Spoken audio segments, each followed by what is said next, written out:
Good afternoon, good evening, ladies and gentlemen. How we doing? Long time no see. So I've been doing strict carnivore for about a year and a half.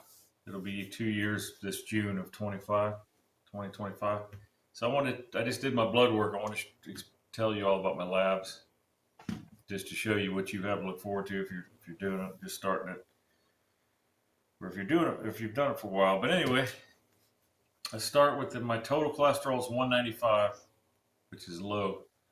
I was very surprised, considering that's all I eat is cholesterol. 195, so that's low.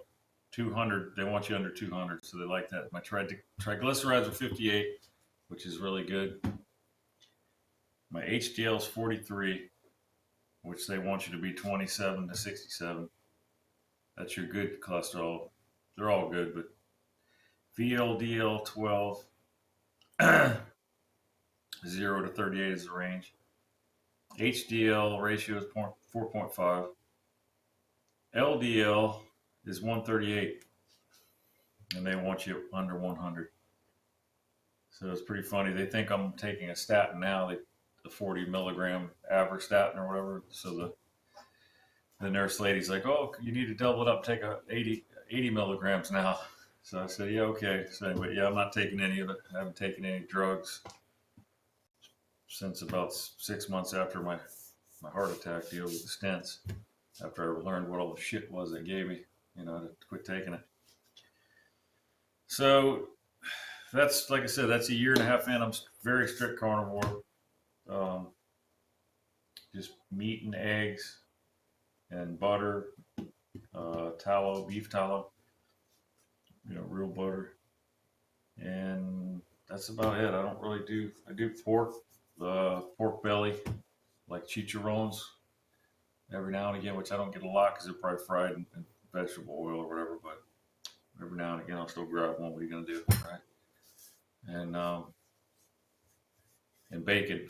I eat bacon. But like I'll cook hamburgers in a skillet now. Hamburger meat patties, and then I'll save the grease that it cooks it in, 80-20 ground chuck, and then I'll pour that over top of them and dip, and then some butter on them, and then I'll dip all that in the grease and eat it. So that way you get your fats. That's a good trick for people because it's hard to get you enough fats. You got to have plenty of fat on a carnivore diet. When you're only eating protein and fat, you have to have a higher fat ratio, like 70% fat, and the rest protein. That sounds crazy, but that's the truth. The fat's what satiates you too. You'll know. I've been fighting with that for a while, not getting enough fat, and it's a weird feeling you get. You're never full. You can eat and eat. You don't get full without that fat to satiate you. And it's just, yeah, it's not good. So that's probably the hardest part of the carnivore diet is getting your fat to protein ratio worked out, do it right. Because we've been taught to be afraid of fat, so we're kind of scared to eat all that much fat. You think it's going to kill you. You need it. That's your energy since you don't do sugar and glucose. But what was I going to say? My other numbers were good. My A1C is 5.5, which I used to be a 9.8. So, I took that down in 6 months. If you're diabetic, all that shit, sleep apnea I had major. No more of that, none of it. No more sleep apnea machine. No more diabetes. The doctors don't tell you that you can beat it, but you can reverse everything. Yeah, I was diabetic. They never really told me. Just, and I didn't look into it. But anyway, yeah, I was definitely diabetic, type 2. But I reversed it all. I quit sugar before I started the carnivore and just did like a keto type, my own version of keto, just real food, vegetables and chicken and stuff. But then I decided to try carnivore just to see, and I've stuck with it since because it's just easy. It's so much easier for life. You don't have to buy vegetables. You don't have to buy condiments. You don't have to buy all the spices. You don't have to buy all that shit you used to buy. So it's just super easy, and it's good. Every day the food tastes good. I know you don't believe it, but I think when you quit the sugar, your taste buds change and everything. and it's just you appreciate simple things. It's really just makes life so much simpler. All right, so let's see here. My sodium is 138 out of the normal range, 136 to 145. Potassium 4.4. The range is 3.5 to 5.4. I'm always good there. Chloride 103. The range is 99 to 111. Carbon dioxide 27. It doesn't have a range. My anion gap 8, 5 to 16 is the range.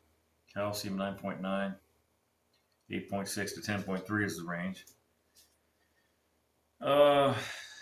Albumin 4.9, the range is 3.2 to 5.5. ALK phosphatase 84. There's a lot of stuff here. I don't know what this stuff is. Non-African American something or other. So anyway, yeah, my total cholesterol. I don't even know if did I tell you all that already? Yeah, I told you all that. So, yeah, my cholesterol's low. I believe I went through all those. I hope I did. Vitamin B12 is 437. The range is 180 to 914.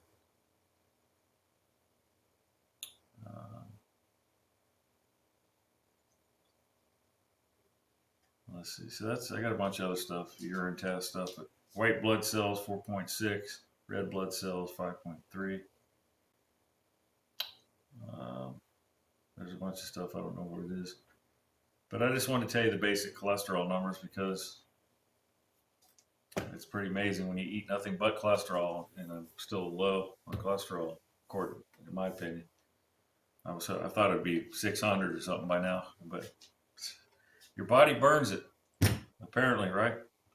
But when you're eating the other shit with it, processed foods, it doesn't work the same.